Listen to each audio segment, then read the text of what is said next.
Hi friends, welcome to my YouTube channel. Today I am going to present the topic online learning. So online learning is not a new topic. It's with us by the last few years, but all on a sudden it has got some prominence in the field of education. So there are some key questions regarding the online learning, and it is the need of hour because we are at a war front with regard to the existence of the very teaching community, whether some technicians, some companies, or mobile applications will take away the teachers from the field of education. So that's a big question. So now let us see some details of online learning. So the context. So we are becoming the worshippers of online learning all on a sudden by the new avatar, the COVID-19. So there is a flood of webinars. There are, at the beginning, there is one or two, but now there are many webinars at the same day. So people are enrolling for that. People or institutions are organizing webinars and other online programs. Our government of India is starting 12 different channels each for a class, as well as they are providing facilities for 100 the top 100 universities to start online courses. And in Kerala, the classes for online classes for standard 1 to 10 or 12 are going to begin by the 1st of June, and the universities itself give direction to different colleges to establish multimedia classroom for conducting online courses, etc. So it's a sudden explosion of online learning, and actually what we can do in this, what is our position as teachers, what we can do to intervene properly in this process without deteriorating the quality of our teaching. So what is actually the online learning for the purpose of our students? Not by any definition, not by any meaning given by any experts or like that. Because the students is ours, we know our students. So the teaching, the traditional way, that has got some disturbances, some hindrances, so we have to compensate it properly. So for us teachers, the online learning shall be teaching our students using the easily available tools. There are various tools, there are various learning management systems like Moodle, etc., and many other, a variety of tools are there. So easily usable tools, we have to identify the easily usable tools for teaching our students, so which should be proper for them, that we teachers only know which is the most appropriate one for our students, so their needs should get priority. Then we have to manage the teaching learning process also.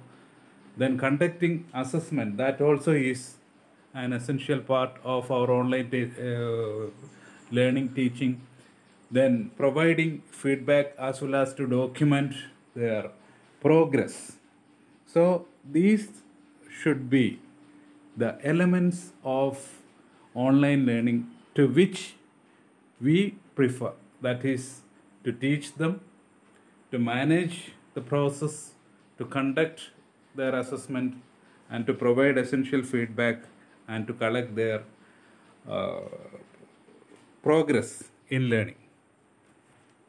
So why this online learning? That's another big question.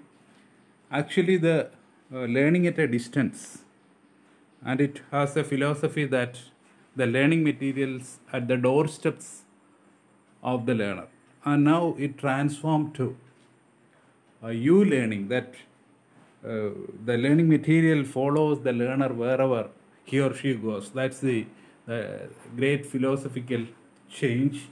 So it helped to overcome many issues of traditional system of education, especially in the case of higher education. So there are different issues in the existing system. So this context itself is a boon to overcome such issues such as that gaps in learning, that missing links, inadequate time, the proper integration of individual differences, then a huge teacher-pupil ratio, and so on. So there are so many issues, and many of such issues can be properly addressed through this online learning, and the learning become truly learner director, because learner can decide at what pace, what time, and what duration, and how much, and all these things, whether how to what extent I learn, how much time I should spend for learning this, at what time, at what speed, all these can be directed by the learners themselves. So the true learner directed learning is possible. So it transforms from a prescription to content generation. We are usually following prescribed text. So there shall be an end for this prescribed text, prescribed learning, to a content generation or a knowledge generation philosophy. And it's the time to act, because it's a big question for the future of teachers, whether we should exist as such or we have to adapt with the changes, the new changes, new demands, because so many applications are coming for easing the learning process, and so many companies are coming into this context of education, as well as experts are coming to teach students. So what will be our place? So that's a very big question. We have to find our comfortable space in this scenario. So we have to prepare something for our students now itself, and it's a question of survival also. In front of COVID also, it's a big question of survival. So here is the question for survival of teachers. So many of my students who are conducting private tuitions, they are already started their YouTube channels, because survival is their big question. So to do something or perish. So in that point of view, this online learning, to move with the pace of online learning, or to do something in advance, is highly essential for all teachers. So how we can do it is, so we have already told that few of my students who are taking private tuitions. So most of us are using social media, WhatsApp, Facebook, etc.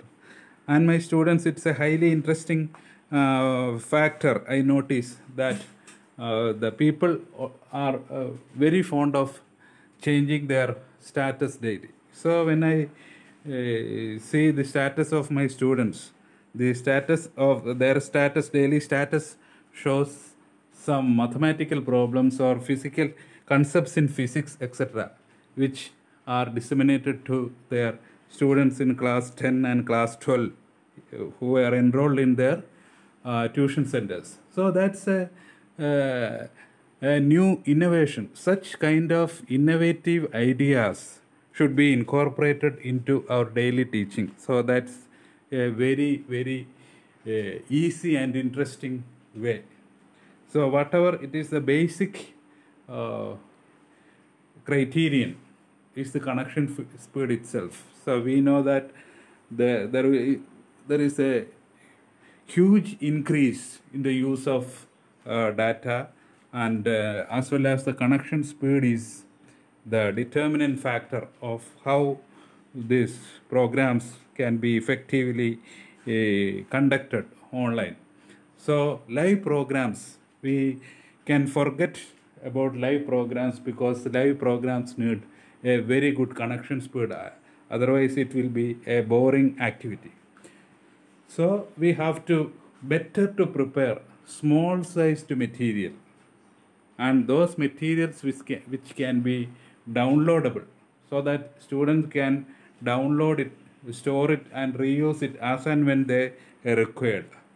So, and it never compel them. So the first thing we have to think about that we should not insist students to come in front of a laptop or with a mobile phone or something like that, just as they are coming to our institutions for a face-to-face learning. So allow them to learn at their own time, at their own pace. That's a basic condition. And we have to develop small sized material, and the management of learning process is highly essential because there is no face to face interaction. So we have to form official groups. At present, the only few institutions, I think there are only few institutions have official social media groups. So that's an essential.